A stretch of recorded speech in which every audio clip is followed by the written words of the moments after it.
2. Mesdames, Messieurs, chers amis, chers alumni, bonjour à toutes et à tous et bienvenue à cette conférence qui est organisée à l'occasion de la sortie du livre « La culture nous sauvera », coécrit par Christophe Tardieu, qui est le secrétaire général de France Télévisions, et David Lisnard, qui est le maire de Cannes. Alors, pour réfléchir avec nous, avec vous, ce soir, sur le thème de la culture qui pourrait sauver la politique, nous recevons David Abiker, journaliste, chroniqueur sur Radio Classique. Monsieur Abiker, cher David, bonjour. Bonjour à tous. Et nous recevons David Lisnard, maire de Cannes. Monsieur le maire, monsieur Lisnard, cher David, bonjour. Bonjour et bonjour à tous aussi. Alors, merci tous les deux très chaleureusement d'avoir accepté l'invitation de Sciences Po Alumni.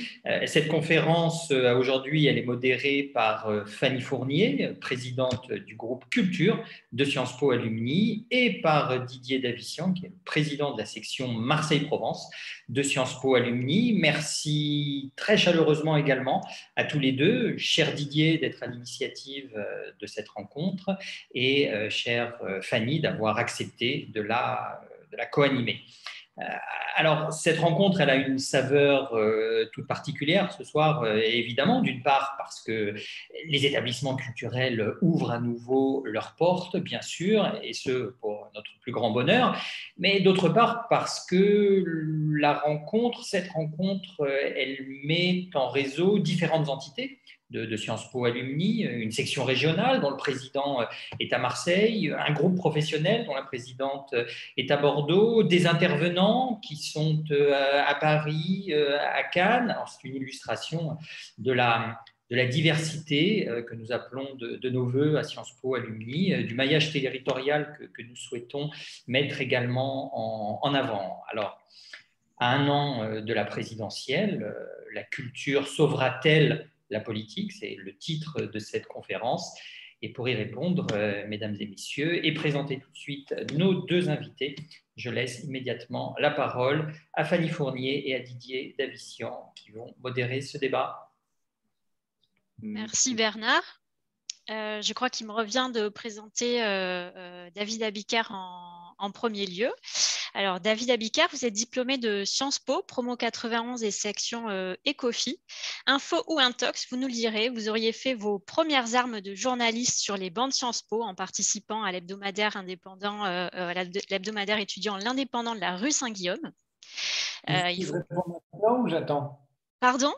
Je réponds maintenant ou j'attends? Est-ce que c'est vrai? Est-ce que c'est faux? C'est ça la question que vous me posez? C'est ça. Il faut croire que vous y êtes attaché à la rue Saint-Guillaume puisque c'est à Sciences Po que vous avez d'ailleurs démarré votre carrière en tant que responsable pédagogique. Et vous avez ensuite été dans une autre vie presque, vous avez ensuite exercé des fonctions de consultant en communication et de DRH, notamment pour la Monnaie de Paris, donc premier pas peut-être dans le secteur de la culture. Vous êtes ensuite devenu pour notre plus grand plaisir chroniqueur et journaliste. Donc, vous êtes un visage reconnu du petit écran. On vous voit là en Zoom, mais on vous connaît aussi sur les écrans de Canal+, France 2 ou France 5. Et puis, votre voix nous est aussi familière. On peut vous écouter sur les ondes de France Info, France Inter et bien sûr Radio Classique. Je crois qu'il y a parmi nous de nombreux auditeurs attentifs de votre revue de presse matinale. Pour compléter ce panorama des médias, vous collaborez aussi à des magazines, notamment le magazine Management, et puis vous êtes l'auteur de plusieurs romans et essais. Un dernier fait amusant, un engagement personnel, j'imagine, pour une cause professionnelle. Vous avez fondé la très sérieuse Ligue canine des travailleurs qui promeut la présence des chiens sur le lieu de travail. Est-ce que tout cela est vrai? Ah oui, tout est vrai. Il y a un bémol sur les débuts en journalisme. Si on peut compter une émission que j'enregistrais avec un copain sur une cassette, on était en 6e. Et alors lui, il était fou de politique et il était beaucoup plus dégourdi que moi. Alors, à 10 ans, il avait appelé l'émission, enfin c'était une fausse émission de radio, il avait appelé ça L'amour, le sexe et la table. Et en fait, on appuyait sur REC, sur le magnétophone et on racontait des conneries.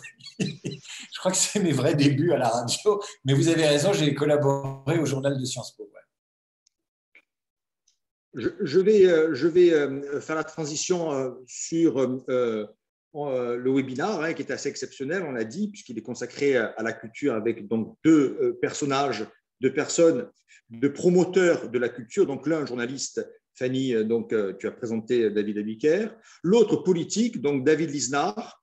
Vous êtes maire de Cannes depuis 2014. Vous êtes président du conseil de surveillance de l'hôpital de Cannes depuis également 2014, vice-président du département des Alpes-Maritimes depuis 2015, président de l'agglomération de Cannes depuis 2017, président de France Congrès depuis 2020. Vous êtes également vice-président et porte-parole de l'Association des maires de France depuis 2017 et vice-président du comité des finances locales. Je précise, monsieur le maire, que vous êtes également diplômé de Sciences Po Bordeaux. Avant de commencer, on va dire, le webinaire, on est d'accord qu'il va se dérouler en 3 temps. Donc, premier temps, sur la politique est-elle aujourd'hui en danger par le manque de culture. Le deuxième temps, sur qu'est-ce que la culture en 2021, en particulier à l'heure des réseaux sociaux, des crises successives, en particulier sanitaires. Et enfin, comment la culture peut-elle sauver la politique. Enfin, donc, on réservera un petit quart d'heure pour les questions-réponses avec les personnes présentes. Mais avant, une petite question à tous les deux. Votre définition à vous, en un mot, de la culture, d'une part, et d'autre part, peut-être, est-ce que la culture aujourd'hui, finalement, rend heureux, et est-ce que le manque de culture rend malheureux? On va peut-être commencer par vous, David Abiker, et ensuite David Lisnard sur cette introduction. Bien, alors je redis bonjour à tout le monde. Je suis ravi d'avoir cet échange avec David Lisnard. Je suis très honoré. Je l'ai dit à l'organisateur, je me sentais un peu usurpateur dans un débat comme celui-là. Mais enfin bon, puisque j'anime une émission culturelle sur Radio Classique tous les soirs, une heure de musique classique, à un moment donné, il faut assumer. Alors, ma définition de la culture, je dirais que c'est ce qui permet de lier un groupe, de lui donner le sentiment qu'il appartient peut-être à la même nation, au même pays, à la même région. Ce sont des références communes. Je la définirais comme ça, la culture, et en même temps, je la dissocierais immédiatement de la consommation culturelle. C'est-à-dire qu'on sort d'une période où ça a beaucoup coincé, ça a beaucoup crié. Les acteurs de la vie culturelle, les gens qui vivent de la culture ont beaucoup rouspété, à raison d'ailleurs, au même titre que les commerçants et d'autres. Ils se sont beaucoup plaints que, évidemment, la culture était accessoire. Et moi, je fais un distinguo très fort entre la culture et les industries culturelles, jusqu'aux librairies d'ailleurs. Pour moi, ce n'est pas du tout la même chose. Et pour moi, la culture est quelque chose d'assez intime, et on aura peut-être l'occasion d'en discuter plus loin, mais c'est à la fois une affaire collective et en même temps une affaire très personnelle. Voilà. Je m'arrête là, mais voilà comment je réagis à la batterie de questions que vous venez de poser, mais je ne veux pas être trop long. Merci. Monsieur le maire de Cannes, David Lisnard, sur les deux aspects de l'introduction. À nouveau, bonsoir à vous, et moi-même, je suis très, très heureux de partager ce moment avec vous tous et avec David Abiker, pour plein de raisons, y compris, je crois, des affinités communes sur certaines cultures de Marvel, etc. Mais ça renvoie à notre intime. Non, et je me sens autant usurpateur que lui. Dans la présentation qui a été faite tout à l'heure, c'est la présentation institutionnelle des différentes fonctions qui en fait découlent d'une seule, celle d'être élu et d'essayer d'assumer ses missions à travers plusieurs outils. Et dans mon parcours de vie, le sport et la culture ont été des éléments essentiels de l'émancipation et de ma capacité à être bien avec moi-même, bien avec les autres. Alors, si je pars d'une approche aussi inductive, c'est parce que peut-être elle touche à l'essentiel, c'est-à-dire que ce qui, à mon avis, caractérise la culture, ce qui me vient à l'esprit, c'est ce qui nous distingue de la nature. C'est une dialectique qui reste très forte et très puissante dans la culture qui est… D'ailleurs, le terme même de culture renvoie à le lien de l'homme avec la nature, la culture agricole, mais aussi à la domination de la nature et à la distinction de la nature. Donc, il y a, à mon avis, ce premier élément de dialectique et d'interrogation. Et quand on continue la réflexion, et c'est parfaitement en cohérence et même en symbiose avec ce que vient de dire David Abiker. La culture, c'est cette espèce de substrat d'ensemble des ressources de l'esprit qu'une personne agrège peu à peu et qui lui permettent de savoir qui elle est, cette personne, et de savoir avec les autres. C'est un autre élément de dialectique. Ça renvoie à la transmission. C'est-à-dire que la culture qui est le propre de l'homme, comme le rire, comme la prière, voilà, l'homme est un animal social, un animal spirituel, un animal culturel. On ne fait pas que se reproduire et que nous adapter à l'environnement. On est au-delà d'un darwinisme de reproduction et d'adaptation. L'être humain, il est capable de rupture. Et ces ruptures sont des actes de création. Et ces actes de création, c'est soit de la politique, soit de la culture. Voilà. Pour moi, c'est indissociable. Et c'est ce qui fait que le groupe peut se projeter et se protéger, ça c'est la politique, et que le groupe invente, c'est souvent la culture. J'espère ne pas dire de bêtises, mais c'est ce que... Enfin, j'ai relu, quand j'ai écrit le livre avec Christophe, j'ai relu La crise de la culture d'Hannah Arendt. Moi, j'ai un peu grandi dans le culte de ce type d'auteur. Et il y a un passage, alors c'est une pensée complexe que celle d'Hannah Arendt, une vraie pensée complexe, mais elle montre bien en partant de René Char, des feuillets d'hypnose, notre héritage n'est précédé d'aucun testament, moi, cette phrase extraordinaire, elle montre bien le côté unique de la culture, c'est-à-dire que la culture est la vraie culture, celle qui renvoie à une œuvre de l'esprit, à une œuvre de l'esprit qui résiste au temps et qui résiste à son auteur, marque un avant et un après. Donc, c'est cette faille entre le passé et l'avenir, c'est le présent, c'est l'acte culturel qui fait que l'homme est homme, parce qu'il crée. Voilà. Même les espèces les plus subtiles, comme les corbeaux, les abeilles, les fourmis, les dauphins, ne créent pas.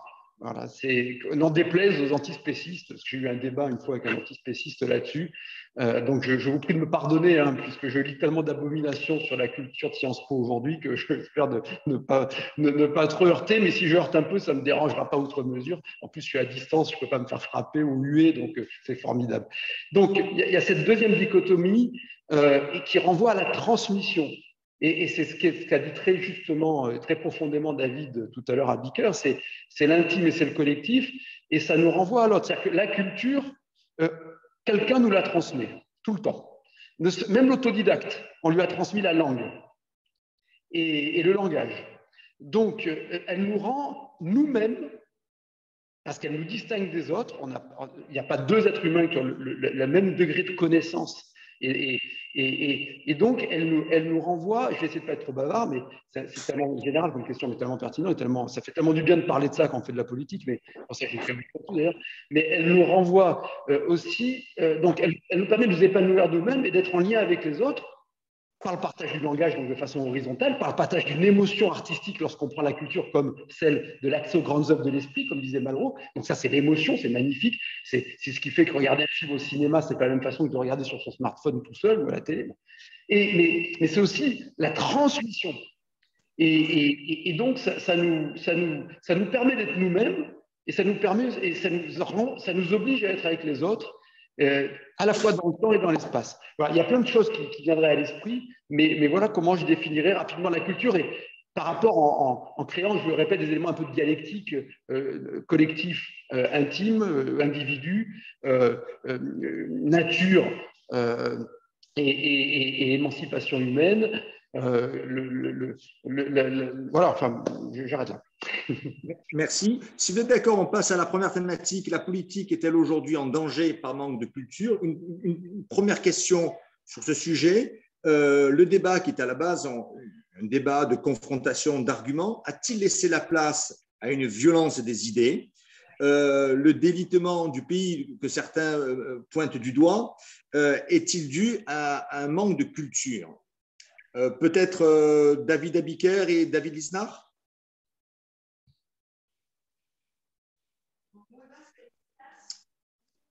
David Abiker, est-ce que la question vous… Pardon, excusez-moi, j'avais enlevé mon micro pour éviter les interférences sonores. Alors, je vais vous répondre, mais je vais faire un petit détour par l'opposition nature et culture. Il me semble qu'aujourd'hui, cette opposition n'est plus aussi forte qu'autrefois. C'est-à-dire que nous avons intégré dans ce qui nous façonne des éléments, alors appelez ça environnementaux, écologiques, planétaires, mais il me semble que la forêt, mais je parle pour moi, la forêt fait partie de ma culture maintenant. Il y a plusieurs bouquins qui sont sortis tout récemment sur l'intelligence des plantes, sur l'intelligence des arbres. Le rapport aux animaux a changé. Alors moi, je ne suis pas un spéciste ou un antispéciste, mais je constate que le rapport à la nature s'est enrichi et qu'il est constitutif maintenant d'une culture, je ne sais pas si elle est globale, je ne sais pas si elle est universelle, mais je dirais quand même que je peux apprendre des choses de mon chien. Donc c'est une intuition comme ça qui est très nouvelle, si vous voulez. Hein, mon voisin qui est agriculteur pourrait peut-être dire les choses différemment, puisque lui, il vit de ses vaches ou il vit de son élevage. Mais moi, homme entre guillemets moderne, sensible au débat de mon temps, sensible à la cause écologique sans être un lourd avis de l'écologie, puisque je passe mes revues de presse à défoncer les écologistes municipaux dès que je le peux.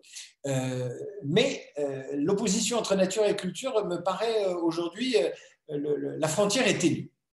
Ensuite, sur la question politique, je vais prendre un autre détour qui est celui d'un concept qui a été théorisé par quelqu'un qu'on n'entend plus aujourd'hui parce qu'il est malade malheureusement et qui s'appelle Laurent Bouvet et qui est le cofondateur du Printemps républicain. Je pense pouvoir répondre à votre question avec ce concept d'insécurité culturelle. C'est-à-dire qu'aujourd'hui, en France et en Europe, mais en France notamment, nous sentons que la politique est percutée par un sentiment d'insécurité culturelle. Quand je dis insécurité culturelle, je laisse de côté l'insécurité des palissades, de la rue mal éclairée. Ce n'est pas ma spécialité. Je pense que là, on s'éloigne de la culture. Mais je vais vous donner quelques exemples qui font qu'aujourd'hui, la dimension culturelle devient politique et elle déstabilise nos concitoyens parce que ce contexte culturel est en train de changer. Un premier exemple, tout con, mais quand la princesse et le prince William et Meghan, Harry et Meghan, pardon, ont commencé à chercher des poux dans la tête de la reine d'Angleterre, peu de gens ont pris fait et cause pour eux en Europe et en France et chez les gens à qui je parle moi à la radio, qui sont des gens cultivés. C'est-à-dire qu'ils se sont dit, mais ces deux-là, ils sont en train de mettre des coups de boutoir dans une institution politique qui est constitutive de la culture européenne et évidemment de la culture britannique. Je vous donne un deuxième exemple, évidemment. Tout ce qui relève de l'écriture inclusive fait dresser sur la tête les cheveux de la plupart des gens qui s'intéressent à la culture et qui s'y intéressent vraiment ou qui se sentent concernés par l'avenir de l'écriture, de l'orthographe, du français dans leur pays. Globalement, hein, massivement. Évidemment, il y a une minorité active très cultivée dans ce domaine-là, mais je dirais que voilà, la politique s'invite dans un débat culturel, c'est un débat hautement politique à partir de données culturelles que sont l'écriture, l'orthographe, etc. Et puis, le troisième point, c'est que la culture aujourd'hui est traversée par des remises en question qui nous viennent souvent des universités américaines et qui deviennent politiques en France sur le déboulonnage des statuts de Colbert, de Napoléon, sur des sorties des universités anglaises où 1, 2, 3 chercheurs ou peut-être chercheuses se mettent à dire que la musique classique est trop blanche. Et qu'il faut enseigner autre chose, ou qu'il faut métisser la musique classique, ou des critiques comme ça assez virulentes sur le fait que, bon, ben voilà, je m'arrête là, mais c'est ma façon à moi de répondre à votre question. Est-ce que la culture s'invite dans le débat politique ou est-ce que la politique est menacée par le manque de culture? Voilà comment je réagis à votre question. Merci beaucoup. David Lisnard. Oui, plusieurs choses sur le rapport à la nature. Je n'ai pas parlé d'opposition, hein, j'ai parlé de dialectique. de même qu'il y a une dialectique individu et collectif, et de même qu'il y a une dialectique dans la culture qui est très puissante, qui est à mon avis peut-être la plus forte, c'est l'enracinement et l'universel. Et la culture a cette double dimension. Et pour terminer là-dessus, moi je crois à la sensibilité. Je ne suis pas un panthéiste, hein, mais d'abord la nature elle-même est poétique, donc c'est une évidence. Et je suis très sensible à la cause animale, par exemple, comme je pense tous les gens aujourd'hui, hein, à peu près normaux. Je me sens moi aussi en osmose avec une forêt, avec une brise marine, avec des éléments de nature. Et je pense effectivement que les plantes, et a fortiori les animaux, ont une sensibilité. En revanche, ce qui nous distingue quand même, ou alors le mot culture n'a plus de sens, me semble-t-il, c'est précisément l'expression de cette conscience. Voilà, c'est l'expression de cette conscience et la capacité justement de faire une rupture dans l'ordre des choses que l'on appelle naturelles. Je pense que c'est quelque chose de très qui renvoie à beaucoup de débats aujourd'hui d'ailleurs, hein, éthique. Enfin, c'est puissant. Hein, et ça ne veut pas dire qu'il faut. C'est pas du tout réactionnaire d'ailleurs. Hein, c'est même pas forcément conservateur d'ailleurs. C'est un élément de réflexion et de dialectique et c'est ce que je voulais dire tout à l'heure. Et il me semble que je ne connais pas quoi qu'on en dise, de laitue, ou même mon chat qui pourtant s'appelle Napoléon, et que j'ai castré pour qu'il ne devienne pas impérialiste et qu'il sache qui est le patron, mais je ne pense pas qu'il se cultive. Voilà. Et alors que je ne connais pas d'individu qui ne se cultive pas, même malgré lui. Humain. Donc, c'est en ça que l'espèce humaine me paraît différente. Mais ce n'est pas l'essentiel de notre débat. Sur la politique, David Abiker a bien tracé toutes les problématiques. Alors, la question, c'était la politique est-elle en danger, hein, par manque de culture? La politique elle-même, elle n'est pas en danger, elle existera toujours, puisque elle est le propre de l'homme, comme la religion, comme le rire et comme la culture, me semble-t-il. En revanche, c'est la démocratie qui pose question, et donc c'est notre rapport à la liberté. La culture fait la liberté, me semble-t-il, parce qu'elle permet de doter tous les individus d'un capital qui, quelle que soit son origine et sa condition sociale, peut lui permettre d'échapper au déterminisme, d'où la nécessité de démocratiser la culture sans la niveler par le bas, et c'est tout l'enjeu de ces dernières années, de ces 40 dernières années, et des conséquences du relativisme, et qui nous renvoie effectivement à toutes les problématiques en fait, on parle de deux choses quand on parle de culture. Hein, on parle des savoirs que l'on agrège et que l'on utilise comme outil, et on parle de la création artistique qui est une forme de transcendance. Hein. Et il faut bien qu'on en marque la distinction, parce que les deux notions n'ont pas les mêmes portées politiques et n'ont pas la même importance politique. Je fais des réflexions au fil de l'eau, mais instinctivement, j'ai l'impression, ou en tout cas par nos acquis, on a envie de dire qu'évidemment, une bonne démocratie passe par la culture. D'ailleurs, c'est ce qu'on essaie d'expliquer dans le livre. Après, il faut bien avoir à l'esprit que les pires abominations dans l'histoire ont parfois été faites dans des degrés de civilisation qui passaient par un niveau de connaissance des œuvres de l'esprit très élevé. L'Allemagne du XXe siècle était une Allemagne de grands philosophes, de grands compositeurs de musique, de grands écrivains, et c'est l'Allemagne de la Shoah. Voilà. Donc, de même que Science sans conscience n'est que ruine de l'âme, la question sur la relation entre culture et politique, elle renvoie à la morale, l'éthique, l'humanisme et ce que l'on en fait. Aujourd'hui, ce qui est certain, c'est je souscris complètement à ce que disait David Abiker sur la violence. Quand on prend la première définition de la culture, celle d'une agrégation de savoirs que l'on rend conscient, il me semble observer, et je l'ai lu y compris dans des œuvres de pédopsychologues, par exemple, que les phénomènes de violence juvénile viennent très souvent, en tout cas, il y a une corrélation. Je ne sais pas s'il y a une causalité, mais il y a au moins corrélation avec très souvent des difficultés de langage. Pas toujours. On a des gens très cultivés qui sont des grands terroristes, hein. Mais dans des phénomènes de violence urbaine, les difficultés de langage, alors soit les incompréhensions de langage, les différences de langage, soit le manque de champ linguistique amène à la violence. Et la politique, par définition, c'est la régulation de la violence. On le sait depuis Hobbes, quoi. Depuis que l'homme est un loup pour l'homme, la politique, c'est la gestion de la cité, c'est le règlement des conflits. Et puis quand on a une politique un peu plus subtile, depuis les Grecs, on sait que c'est aussi la projection dans le futur. Donc, l'instruction, la connaissance du langage, la connaissance des techniques qui permettent de transmettre le langage, me semble-t-il, sont des bons outils contre la violence et sont des bons outils donc, pour une bonne politique. Ensuite, le contenu, c'est de permettre aux individus de savoir ce qui les rassemble, ce qui les réunit et de s'émanciper.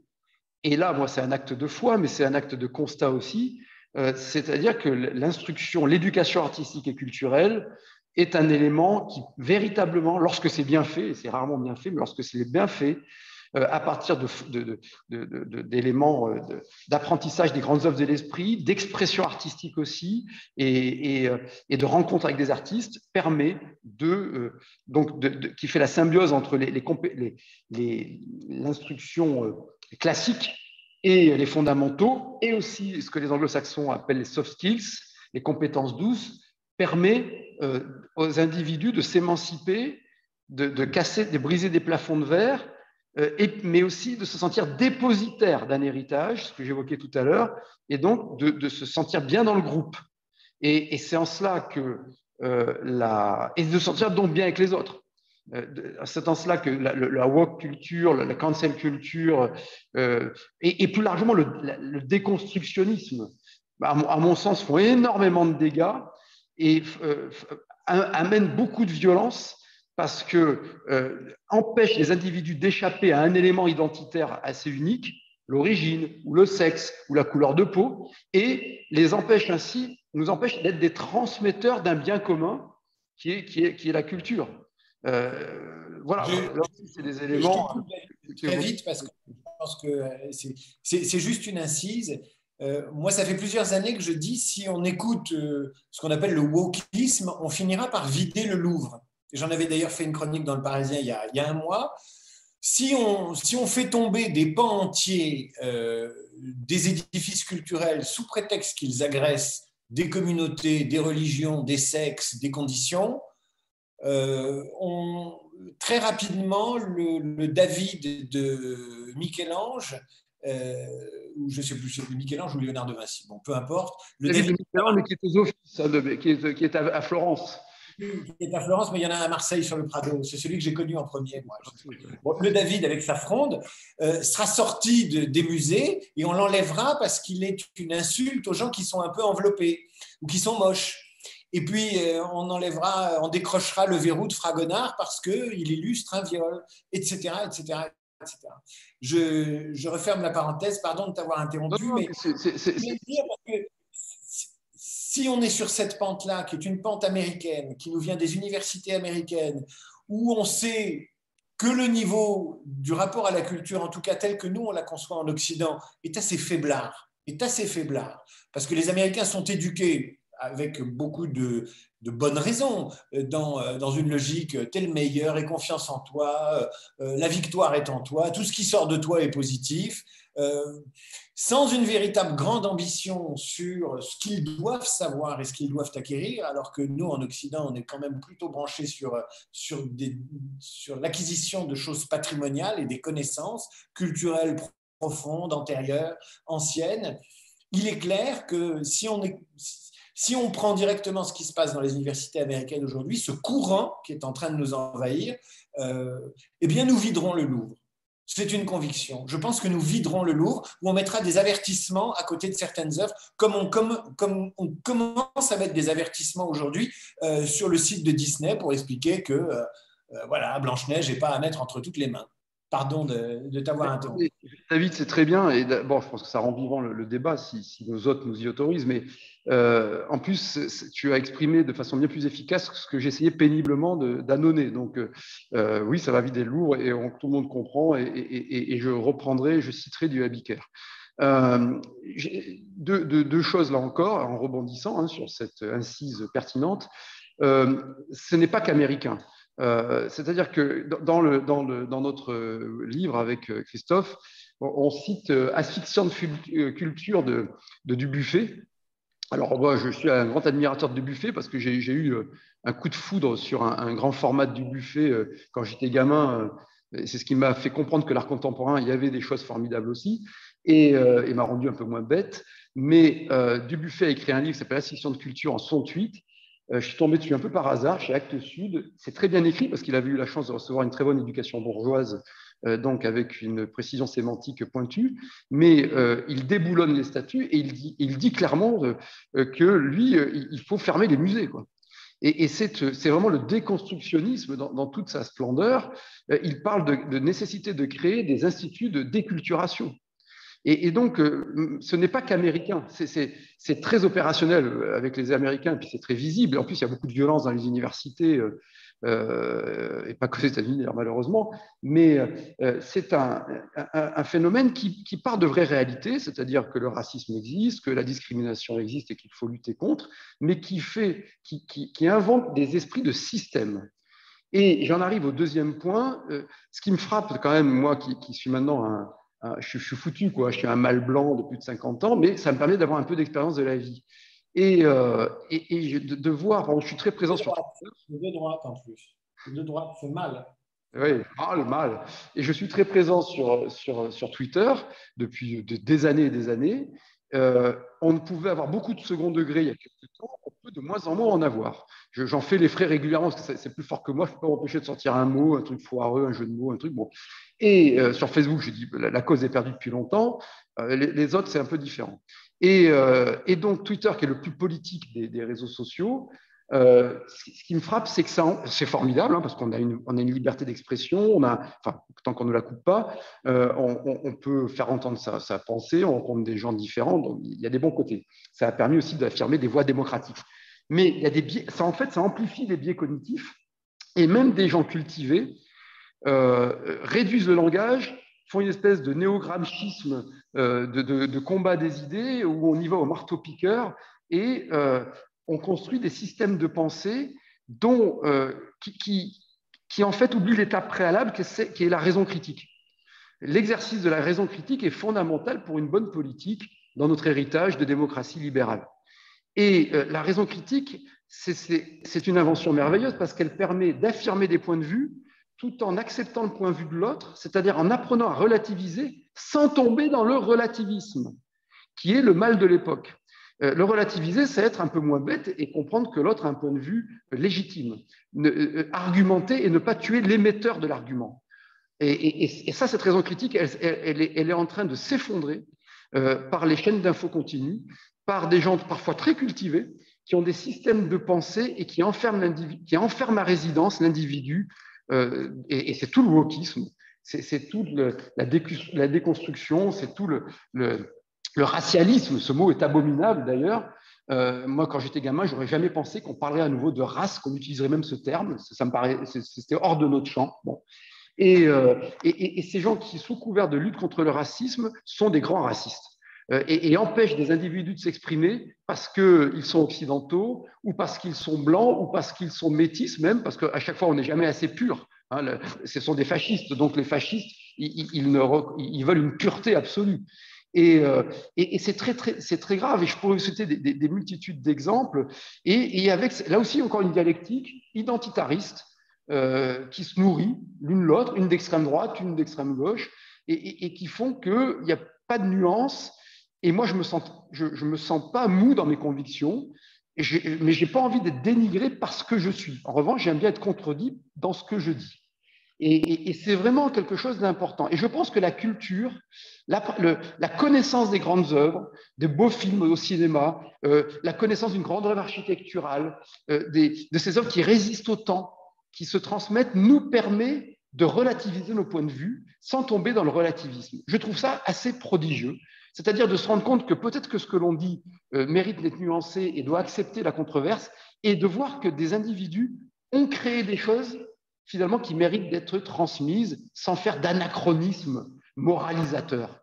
Et donc, moi, alors qu'on ait un avertissement sur un film, moi, ça me gonfle, pour parler de façon très triviale, ça m'énerve, je trouve ça niais, je trouve ça mièvre, mais je comprends que dans la grille de lecture de l'époque, on mette en circonstance. On dit attention, autant on emporte le vent.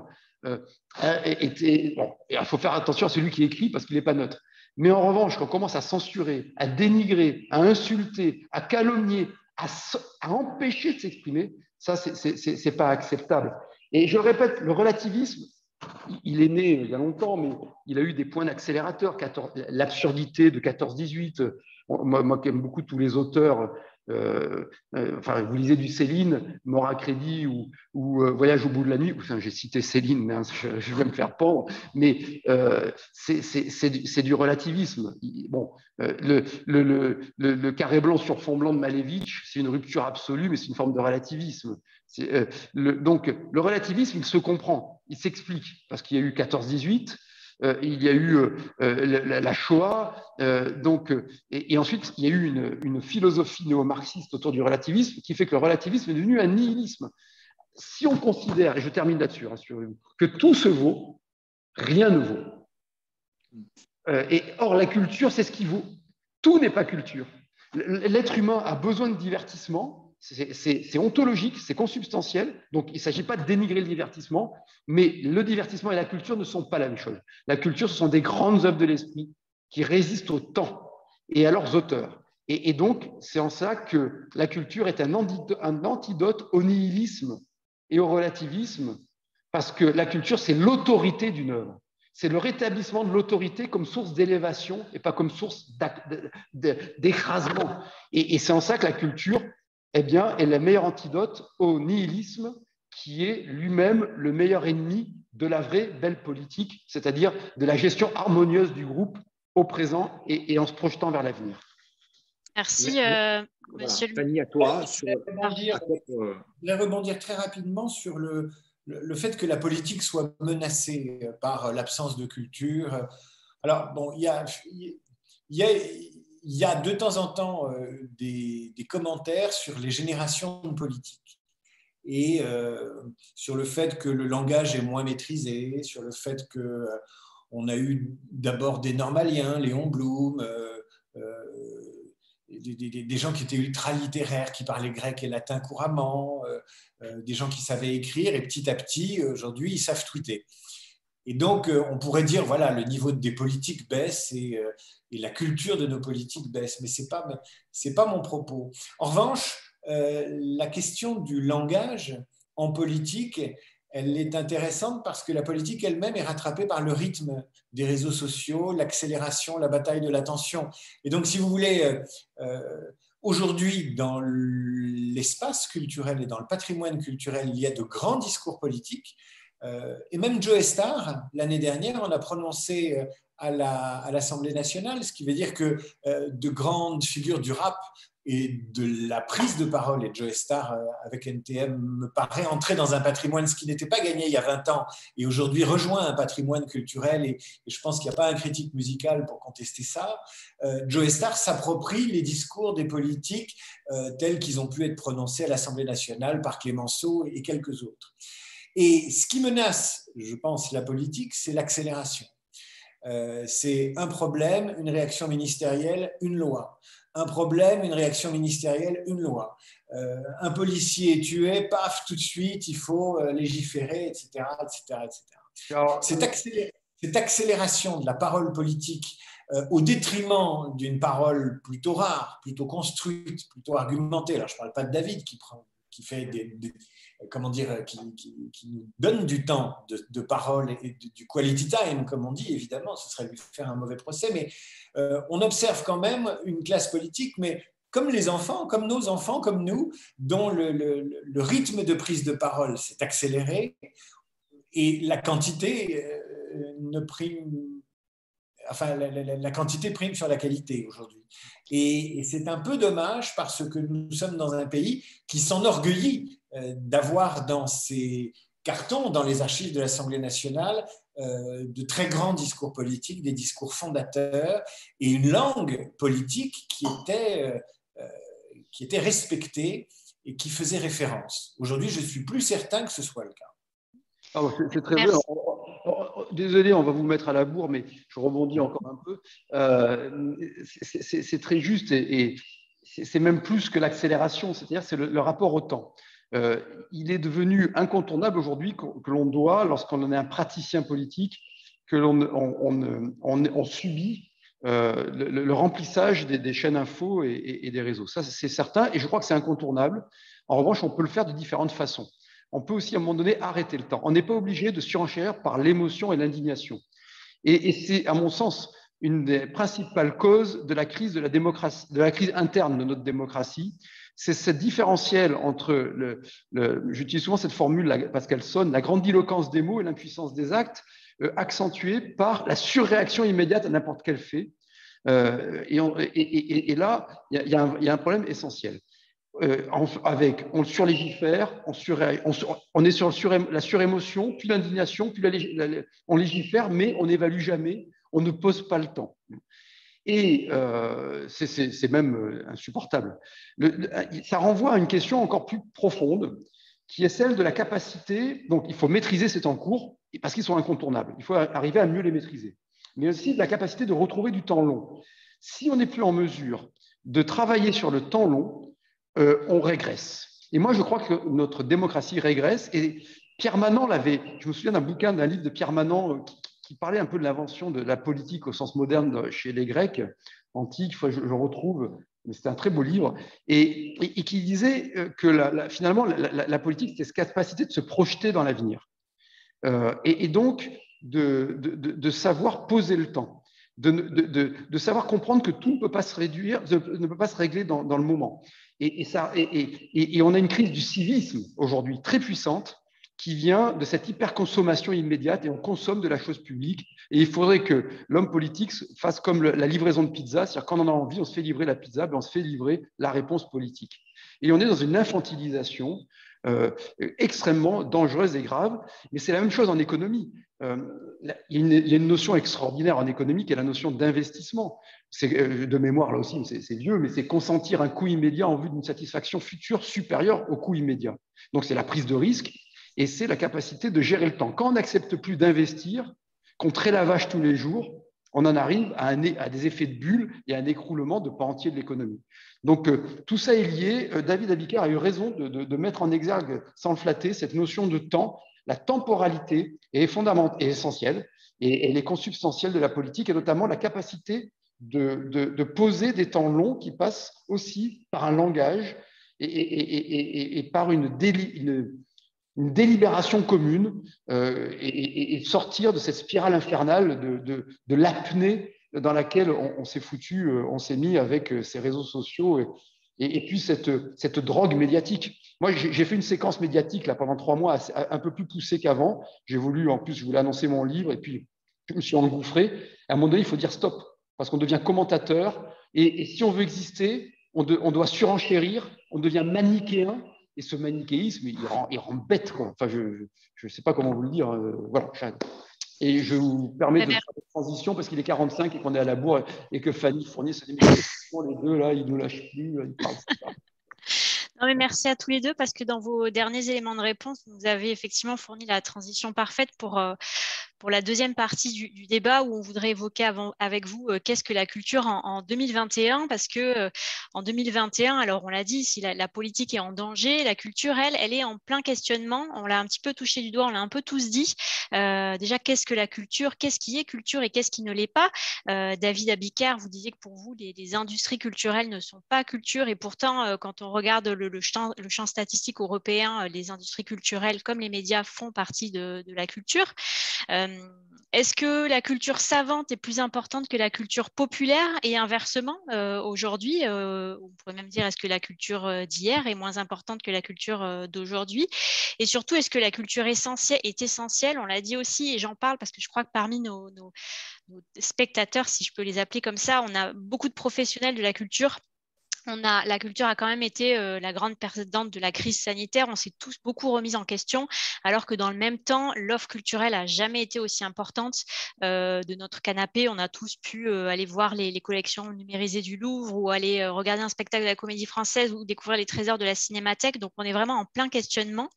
Le corollaire un peu de tout ça, c'est est-ce qu'on peut encore parler d'une culture qui nous rassemble et qui soit reconnue par tous comme essentielle?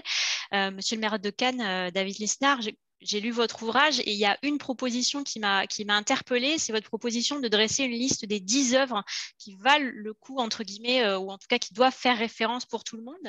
Je vois David Abecker qui hoche la tête. L'exercice me semble intéressant, mais est-ce qu'il est réalisable? Par exemple, David Abecker, est-ce que les 10 œuvres musicales, est-ce qu'une liste des 10 œuvres musicales qui doivent absolument être transmises aux générations futures est possible et ferait consensus? Alors, je vais vous répondre, mais je vais faire un petit détour, comme j'ai l'habitude. Je persiste et signe sur ce que j'ai dit. Je pense que, en tout cas, moi, c'est ma conviction. Je pense qu'une culture, c'est presque une vie. C'est presque une vie. Et on peut passer dans une vie aliénée, dans une vie sans amour, dans une vie sans instruction, sans mentor, sans curiosité, dans une vie sans chance à côté de la culture. Et on peut vivre une vie sans culture comme des gens peuvent vivre une vie sans amour. Et c'est d'ailleurs souvent assez lié. Donc, pour moi, c'est une affaire intime. C'est presque aussi intime, et c'est aussi intime que croire ou ne pas croire. Savoir aimer ou n'avoir jamais été aimé ou ne pas pouvoir aimer. Pour moi, ça se joue intimement. Ce qui veut dire que je mets de côté les industries culturelles. Pour moi, ce n'est pas le débat du jour. Quand on parle de culture, on ne parle pas des industries culturelles. On ne parle pas de la démocratisation de la culture et de l'accès aux musées. Quand j'entends les directeurs de musées aujourd'hui, je suis effondré par leur langage. Nous avons accueilli les publics divers et variés à 360 et la démocratisation, comme si l'objectif c'était qu'un maximum de gens rentrent dans les musées, poussent les portiques, achètent des tickets. Ils parlent exactement comme des vendeurs de maquillage ou de cosmétiques. Et pour moi, alors ils ont un métier très respectable et c'est leurs enjeux. Mais pour moi, ça n'est pas la culture. La culture est un cheminement, ça prend toute une vie. Et puis, on n'est pas obligé d'en ingurger des tonnes. Et on n'est certainement pas, et là je ne suis pas du tout d'accord avec David, mais David, il a pour mission de faire accéder à la culture les gens et par les moyens qu'il estime nécessaires. En plus, c'est le maire de Cannes, c'est la capitale du cinéma une fois par an. Et quelle capitale, donc je ne peux pas lui en faire le procès. Mais pour moi, le fait d'avoir une liste de 10 œuvres culturelles qu'il faudrait avoir lues, ingurgitées, pour ne pas passer à côté de la culture, me paraît être... je crois que c'est un non-sens par rapport au rapport intime qu'on a avec une œuvre. Et je terminerai là-dessus. Quand j'ai pris l'émission de radio classique, je n'étais pas du tout un spécialiste de musique classique, mais j'avais une sensibilité. J'avais un truc, et c'était lié à mon éducation, au parcours de mon père, et il m'a fait ingurgiter de la musique classique quand j'étais enfant, au point d'en être écœuré, et finalement, 30 ans plus tard, c'est revenu. Il y a deux façons de passer des disques à la radio, puisque c'est ça l'émission que je fais le soir. Vous avez une première façon qui consiste à dire que voilà, on va vous présenter une Porsche, elle a des amortisseurs, elle va à 300 km/h, elle a une peinture gris métallisée. C'est une façon de présenter la musique classique à la radio, c'est-à-dire de vous dire qui a joué, en quelle année, sur quel instrument, quel était son beau-frère, où est-ce qu'il a été formé, etc., etc., etc. Bon. Il y a des gens qui pensent que c'est ça la culture, c'est-à-dire d'en tartiner des couches et d'en savoir un maximum sur la troisième corde du Stradivarius, du soliste de tel orchestre. Moi, j'ai une autre approche, et je ne dis pas que c'est la bonne, hein, mais je préfère partager avec vous des convictions personnelles, et je suis là pour ça aujourd'hui, ou alors essayer de dire voilà ce qu'on peut ressentir quand on écoute ce qu'on entend. Et donc, il y a une approche produit, et il y a une approche du ressenti. Et longtemps, on a vendu les produits en disant voilà, cette Mercedes, elle a toutes les options. Et aujourd'hui, on commence à imaginer que les produits, ce n'est pas ça. Ce n'est pas ça, proposer une voiture, on propose des services, on propose un ressenti au volant de la Mercedes. Et je pense que plus on accompagne les gens vers ce qu'on peut ressentir à la lecture d'une œuvre ou à l'écoute d'une symphonie, plus on s'approche de ce que doit être la culture. Plus on les guide, plus on les aide, et plus on se rapproche du cœur. Voilà. Plusieurs choses là-dessus. D'abord, je suis très content que vous ayez soulevé cette question, Mme Fournier, parce que quand je l'ai écrite, quand nous l'avons écrite avec Christophe Tardieu, on s'est dit que ça allait faire un peu polémique. Et puis, on parle de tout quand je suis interviewé, sauf de ça, ce qui me surprend à chaque fois. Et parce que je voulais que ça fasse polémique, quoi. Je le voulais, mais je ne l'ai pas écrit parce que je voulais que ça fasse polémique. Enfin, nous l'avons écrit parce que nous y croyons, mais nous pensions que ça ferait polémique. Donc, alors, ce que l'on dit, ce n'est pas 10 œuvres, d'ailleurs, c'est même pire, parce qu'on dit un répertoire entre 50 et 100 œuvres. Et moi, j'avais écrit un papier il y a quelques années là-dessus, en disant qu'il fallait que ces œuvres, et qu'il y ait des œuvres qu'on appelle de culture française, et ensuite des œuvres internationales, pour montrer à quel point la culture est à la fois enracinée et universelle. À quel point pareil, je cite toujours cet exemple. J'ai donné une interview hier dans le Figaro. J'ai fait un échange avec Nils Arestrup qui était formidable. Et je disais, voilà, quand vous écoutez les Clash, moi j'ai grandi en écoutant les Clash, les Ramones, ou en France au Bergkamp. Quand vous écoutez les Clash, ou pour prendre un exemple que je prends tout le temps, les Beatles, parce que ça parle encore plus, c'est totalement universel. C'est-à-dire que vous allez, je peux vous dire, j'ai eu la chance dans une vie antérieure de voyager beaucoup. Vous allez en Amérique latine, en Chine, chez les communistes, ce que vous voulez. On connaît les Beatles et on connaît même les Clash. Et c'est totalement universel et pourtant c'est totalement british. Voilà. Quand on écoute Daft Punk ou Saint-Germain à l'époque ou Air, c'est totalement universel et c'est totalement français. Même fait par ailleurs par des artistes qui peuvent être comme Romain Gary. C'est d'ailleurs Manuel Valls a repris cette phrase formidable, pas une goutte de sang français ne coule dans mes veines, mais c'est la France qui coule en moi. Donc c'est montrer ce lien à l'universel et à l'intime. Et donc oui, on propose ce répertoire parce qu'il y a quelque chose d'évident pour moi. Il y a deux évidences. Un, c'est que la société est fracturée et que l'on a besoin de créer du bien commun et un dénominateur commun et un haut dénominateur commun qui pour moi est la culture. Deux, on a besoin de controverses, non pas stériles, mais fertiles. Et que je souhaite qu'il y ait une controverse sur les propositions d'œuvres qu'un comité scientifique proposerait aux politiques pour inscrire cela dans le corpus de l'éducation artistique et culturelle dont nous proposons qu'elle fasse l'objet d'une épreuve au baccalauréat. David, je t'interromps une seconde. Oui. Pour les besoins d'une émission, je recevais Frédéric Becbédé sur Canal+ il y a une semaine et il a sorti les 100 œuvres qu'il faut lire avant la fin du monde. Il pense comme toi. Je suis arrivé sur le plateau avec les Lagarde et Michard. Évidemment, Frédéric Becbédé, il les connaissait, les Lagarde et Michard. Mais les Lagarde et Michard, c'est exactement ce que tu dis. C'est exactement ce qu'ils ont été abandonnés par l'éducation nationale. Tu as des enfants. Tu as des enfants.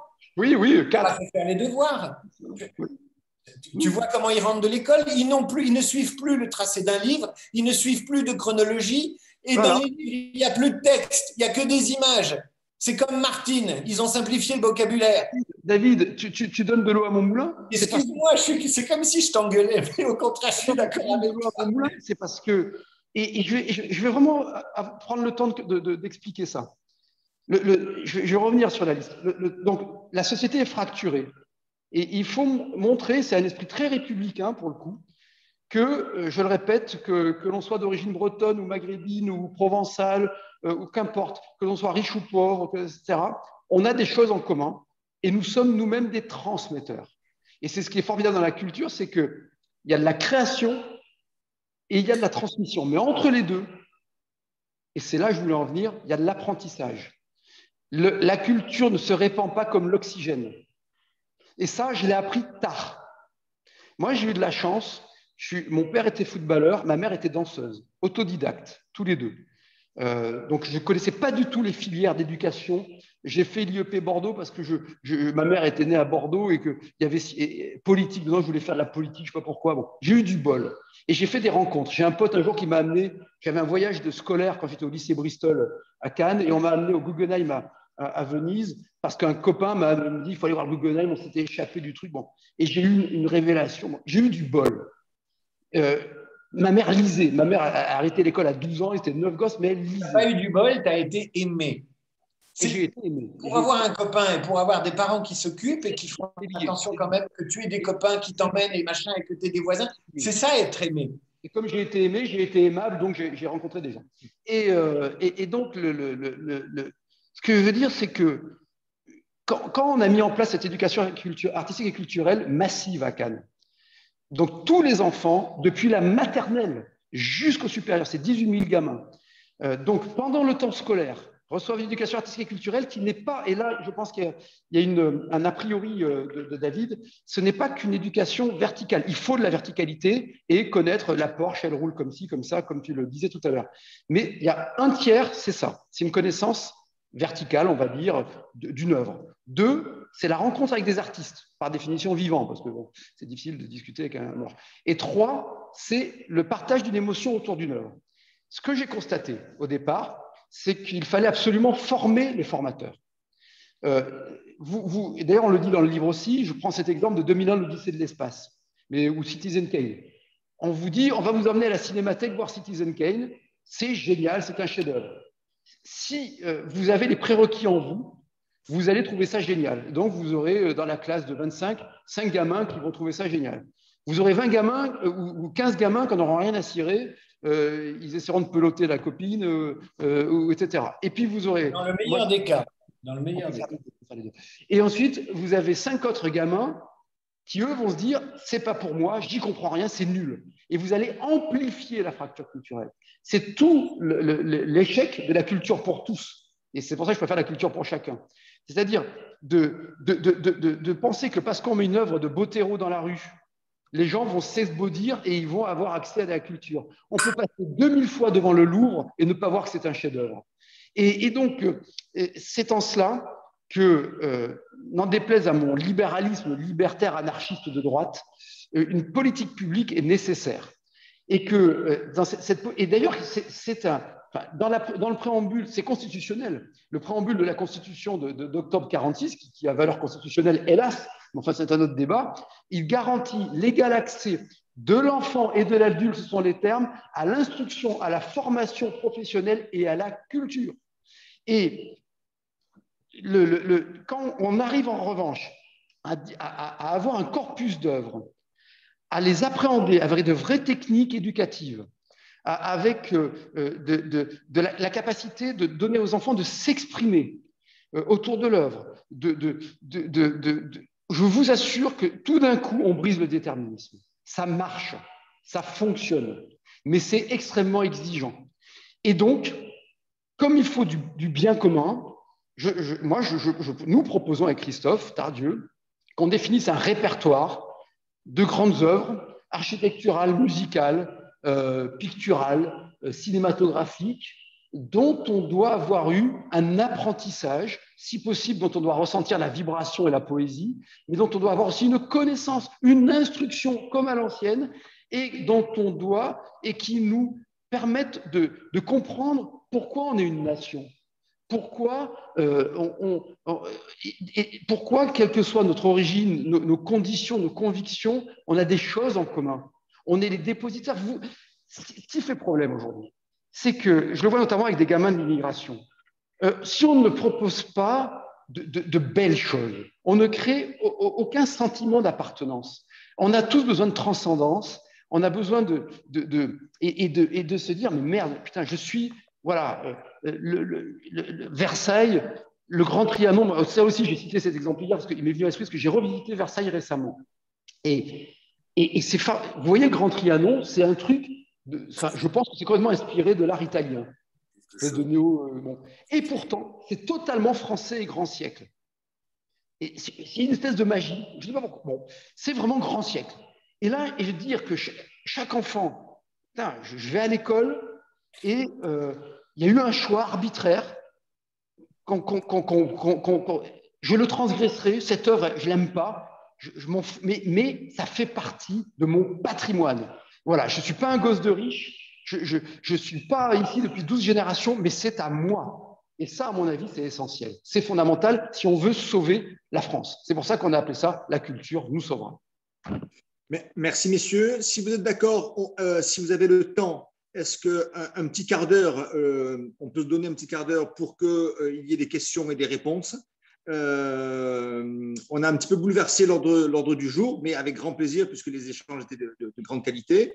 Donc, peut-être, je reviens vers toi, Bernard, puisque c'est toi qui es le maître du temps, et sous ton autorisation, on garde un petit quart d'heure pour les questions-réponses avec les auditeurs, les spectateurs, je ne sais pas comment on dit.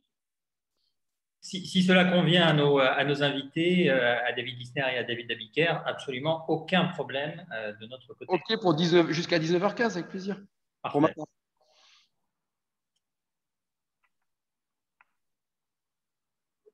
Didier, Fanny, vous voulez prendre les questions ou vous préférez que je m'en charge? Tu t'en charges peut-être? Ben parfait. On peut peut-être commencer par la dernière question pour faire le lien avec ce que David Lissner venait d'indiquer. Le roman national, est-ce qu'il fait partie justement du bien commun et de la culture, ou est-ce que c'est un gros mot? Autrement dit, est-ce que s'identifier à des gloires communes et à un roman national, cela fait partie aujourd'hui de la culture? Alors, je réponds vite. Roman national, pour moi, non. Récit national, oui. Voilà. C'est-à-dire que ce n'est pas une fiction, mais c'est une orientation et un choix. Et oui, des gloires communes, à condition de ne pas les fossiliser et d'être vers le futur, pour moi, est un ciment essentiel. Et c'est l'esprit d'Ernest Renan et de sa fameuse déclaration, je crois que c'était une conférence à la Sorbonne en 1881, qu'on cite tout le temps pour définir la nation à juste titre, la nation républicaine, partager des gloires communes, etc. Et avoir un dessein ou un destin commun me semble être la condition sine qua non à une nation prospère, apaisée et qui réunit des individus différents, tout en respectant leur singularité d'individu et leur parcours individuel et leur identité individuelle. Je vais compléter en vous donnant deux exemples qui, moi, m'ont frappé cette année. Cette année, Bruno Le Maire s'est illustré, puisqu'on parlait de politique et de culture, il s'est illustré très positivement. Alors, il a sorti un bouquin, on sait que Bruno Le Maire est un écrivain politique, ou un politique écrivain, un normalien, un politique un peu à l'ancienne, même s'il est moderne. Mais il a fait un éloge de la lecture qui mérite d'être vu sur Internet. Et sur le récit national, je voudrais évoquer un épisode que j'ai trouvé fameux, et inattendu, parce que finalement, c'est le Jean-Luc Mélenchon qu'on aime.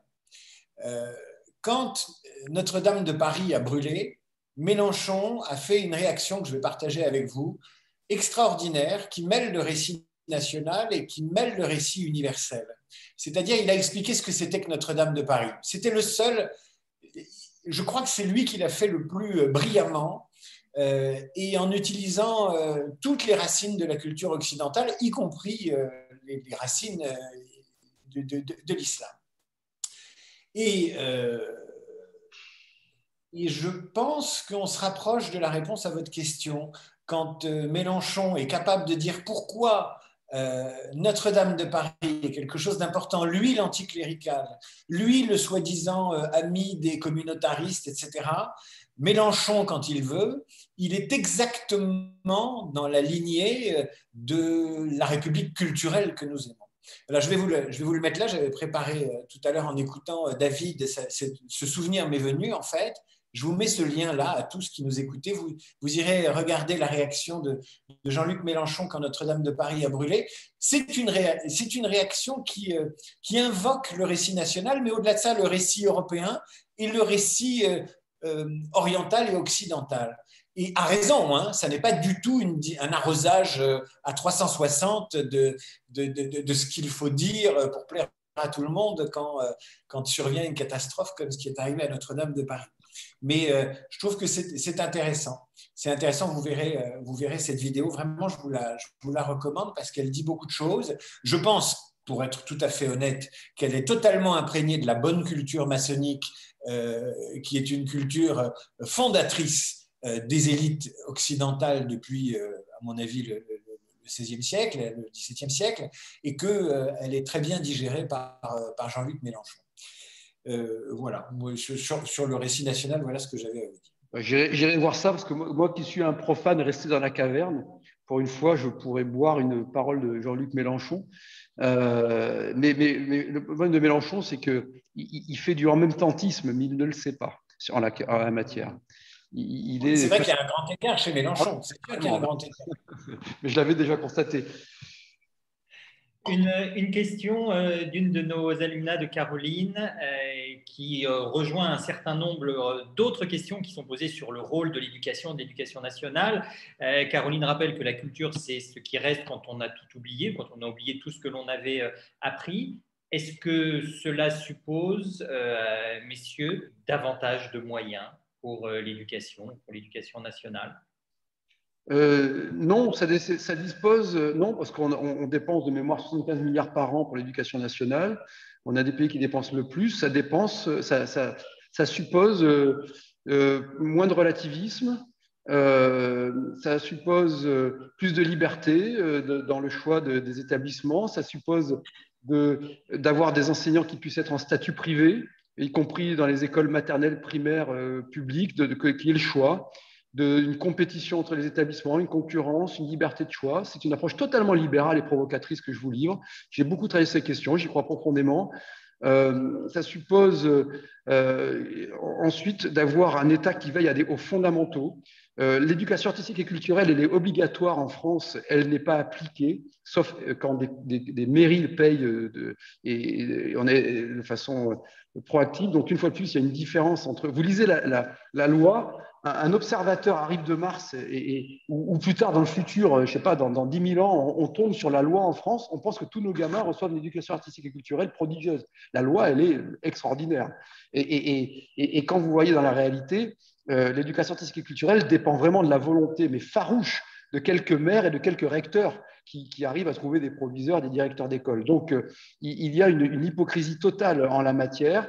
La loi n'est pas appliquée. C'est pourquoi, pour la faire appliquer, on propose avec Christophe de rendre d'abord obligatoire une épreuve au bac d'éducation artistique et culturelle, et avec les dimensions que j'évoquais tout à l'heure, hein, l'apprentissage des œuvres, la création, la rencontre avec des artistes et le partage d'émotions. Et puis, également d'avoir ce tronc commun. Aujourd'hui, pour moi, le plus grand scandale politique de l'époque, c'est le déclassement éducatif de notre pays.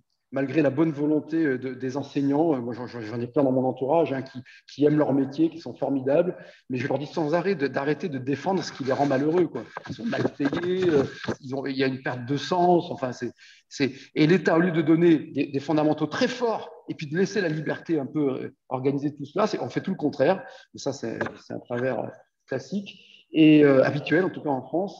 Et donc là-dessus, je ne crois pas que ce soit une question d'argent public. Je pense que c'est vraiment une question de contenu des programmes, de motivation, de capacité à motiver les enseignants. Et bon, ça renvoie à d'autres débats, mais chaque classement, quand on se compare dans le temps et dans l'espace, l'éducation nationale produit des études formidables qui montrent quand même la baisse de niveau en sciences. Alors, ça fait complètement réac de dire ça, en mathématiques et en français. Je les ai quelque part dans mes papiers autour de moi, parce que je suis dans une pleine papier, sans parler même des tests PISA, etc. Donc, on peut toujours critiquer les thermomètres, mais je ne crois pas que ce soit une question de moyens. C'est comme dans la santé en France, c'est vraiment une question de laisser, de cesser le nivellement par le bas et de créer de l'émulation, parce que les moyens, il n'y en a jamais assez dans la vie. Voilà ma réponse très, très de droite. Merci à David Lisnard. David Abiker, vous opiniez du chef tout à l'heure, vous vouliez réagir sur la question éducation, pas particulièrement? Non, je ne suis pas un spécialiste. Simplement, je réagis sur ce que dit David, parce que David, on a commencé à beaucoup entendre parler de lui, notamment enfin, dans les médias, etc., parce au début de la crise du Covid, les gens se sont aperçus que, tiens, il y avait un maire avec une culture managériale, puisque le mot culture, c'est la vedette aujourd'hui. Et la culture managériale qui est très décriée et qui est très critiquée aujourd'hui parce qu'on est dans un pays administratif, que le libéralisme et tout ce qui touche à l'entreprise est un peu coupable, même si, bon, voilà, tout ça se discute. Mais la culture managériale et les bons managers manquent dans le secteur public. Et quand il y en a, quand il y a des gens qui ont une capacité d'entraînement, de motivation, que ce soit à la tête des établissements scolaires, des lycées, des facs aussi, mais quand vous avez, et puis ça vaut pour des petits groupes comme des classes, hein, mais quand vous avez des gens qui ont une culture et un savoir-faire pour entraîner les autres et leur donner confiance, vous avez souvent moins de revendications sur les moyens. Quelqu'un qui donne de la reconnaissance et qui aide les gens à trouver leur place dans un dispositif, et je parle de David parce que le dispositif de qu'est-ce qu'on fait par rapport à ce Covid, comment on se retrousse les manches, comment on fait en sorte qu'avec un tout petit peu, on puisse faire de grandes choses et vivre cette période de Covid comme quelque chose qui fédère une équipe municipale. Ce qu'a fait David, il y a des gens qui le font dans des classes, qui le font à la tête de collèges et de lycées, et ils le font sans moyens supplémentaires, ils le font avec leur charisme. Et je reviens à cet enjeu, ils le font parce qu'ils aiment les gens. Ils aiment les gens. Si vous voulez cultiver les gens, si vous voulez enseigner aux enfants, si vous voulez emmener les gens vers un résultat, eh bien, il faut aimer les gens. C'est Giroud qui m'a dit ça, il dirigeait un club de football. Il m'a dit on ne peut pas faire de management si on n'aime pas les gens. Je pense qu'on ne peut pas emmener les gens vers la culture si on ne les aime pas, si on n'a pas un ressenti de la considération qu'ils veulent qu'on leur apporte. Et c'est très important quand on dirige des établissements scolaires parce que tout est enrégimenté dans des textes, les gens ont l'air figés comme ça. Et puis, vous avez des miracles, vous avez des oasis d'initiatives. Et pourtant, ces établissements sont régis par les mêmes textes. Donc, qu'est-ce qui fait la différence? C'est le cœur à l'ouvrage. Merci beaucoup. Une dernière question peut-être qui est posée par Emmanuel qui indique que vous avez l'un et l'autre à très juste titre opposé divertissement et culture. La question s'adresse à l'homme politique, mais à David Abiker également. L'homme politique qui doit faire passer ses idées, doit-il se rendre exclusivement dans des émissions culturelles qui élèvent le débat ou peut-il également se rendre dans des émissions de diversité? Autrement dit, l'homme politique, oui à la grande librairie, non chez Cyril Hanouna. C'est moi qui dois répondre à ça. Je ne sais rien. Tout à l'heure, on parlait de Twitter, etc. Moi, j'ai une intime conviction, je vais faire parler un mort, mais que le général de Gaulle aurait tweeté. Et qu'il aurait tweeté sans être manichéen, etc., mais qu'il aurait eu quand on regarde nos grands dirigeants, ils ont toujours fait de la communication, non pas une fin, mais un moyen et un élément consubstantiel de la prise de décision. Il n'y a pas de... Donc voilà, ça c'est le premier élément pour ne pas répondre. Le deuxième élément pour ne pas répondre, c'est qu'il faut savoir s'adresser au public, quoi. Au public au singulier. Moi aussi, j'aime pas. Alors, tout à l'heure, David a parlé des directeurs de musée. Je bannis, et j'ai vu dans le livre, on l'a mis une fois, en le relisant, je suis passé au travers. Mais les publics, quand on met les périodes, ça m'horripile. Voilà. Il y a le public, il n'y a pas les publics, c'est une espèce de segmentation des gens. Donc on est bon. Mais alors est-ce qu'il faut aller chez Hanouna ou pas? Je sais pas. Je n'ai pas de conviction ferme. Non, mais vraiment, je vous le dis. Parfois, je me dis oui, il faut y aller parce qu'il y a des gens qui y sont et il faut leur parler là. Et d'un autre côté, si c'est pour arriver, alors je ne connais pas bien l'émission de Cyril Hanouna, mais si c'est pour arriver entre un prout et une injure, enfin, est-ce qu'on ne dévalorise pas la parole publique? C'est un éternel débat. Je pense qu'on peut essayer de rester digne dans beaucoup de circonstances, mais que c'est parfois difficile. Donc, je ne sais pas quoi vous dire. J'ai été une fois invité de l'émission de Laurent Ruquier là, qui passait la nuit avant, là, à l'époque, je trouve qu'il y avait une vraie dramatique, même si elle était montée, c'est ce qui n'était pas du direct. Moi, je l'ai fait une fois parce que c'est un direct à Cannes. Et c'est pour parler culture, donc j'étais allé, mais j'aurais rêvé de la faire à l'époque d'Éric Nolot et Éric Zemmour, et sans que ce soit coupé, quoi, vous voyez, en condition de direct. Parce que je trouve que ça parlait à un public différent et que c'était quand même de bon niveau. Il y avait de la controverse, il y avait de l'électricité, mais c'était, voilà. Je ne sais pas quoi vous dire. Peut-être qu'un jour vous me verrez chez Hanouna, donc je préfère pas me griller. J'en sais rien. Il m'arrive souvent de dire non à des invitations. Moi, je suis pas une star de la politique, je suis pas connu, mais il m'arrive souvent de dire non parce que je le sens pas ou parce que j'ai pas l'impression d'avoir un truc à dire. Je crois que quand on a quelque chose à dire, allez, voilà, quand on a quelque chose à dire sur un sujet, je crois qu'on peut aller partout, en fait. Voilà. On peut rire de tout, mais pas de n'importe qui, disait Pierre Desproges. Eh ben, allez, je vous fais une citation, David Lisnard, vous la graverez. Quand on a quelque chose à dire, on peut aller partout. Ouais. Mais j'ai répondu finalement. Bravo. Merci, merci beaucoup. Écoutez, chers amis, il est 19h16. Il y a encore beaucoup de questions sur le fil de conversation, mais nous allons devoir nous séparer et probablement être contraints de réinviter David Lisnard et David Abiker pour La culture sauvera-t-elle la politique 2. C'est donc un cycle à suivre. Messieurs Lisnard et Abiker, on vous remercie très chaleureusement. C'était absolument passionnant, un vrai débat comme on les aime à Sciences Po. Merci beaucoup à Didier Davissian et à Fanny Fournier d'avoir pris l'initiative de cette rencontre et nous espérons vous retrouver toutes et tous très prochainement, évidemment par écran interposé. Il y avait une question sur la culture et le numérique. Ça sera un autre enjeu, un autre sujet pour une prochaine conférence. Très bon chapitre dans notre livre. Hein. Il vaut que 18 €, je crois, à l'édition de l'Observatoire. Il y a un très bon chapitre sur le numérique. Voilà. Pardon. Et on organisera une séance de dédicace si les uns et les autres passaient par la rue Saint-Guillaume, maintenant que les conditions sanitaires nous permettront de nous retrouver à nouveau physiquement. Merci encore, chers invités, pour votre disponibilité, Didier Davissian, Fanny Fournier. Et puis merci à vous toutes et tous, une fois encore par écran interposé. Vous êtes restés nombreux jusqu'au bout. Merci pour votre fidélité à Sciences Po Alumni et à très bientôt, très bientôt sur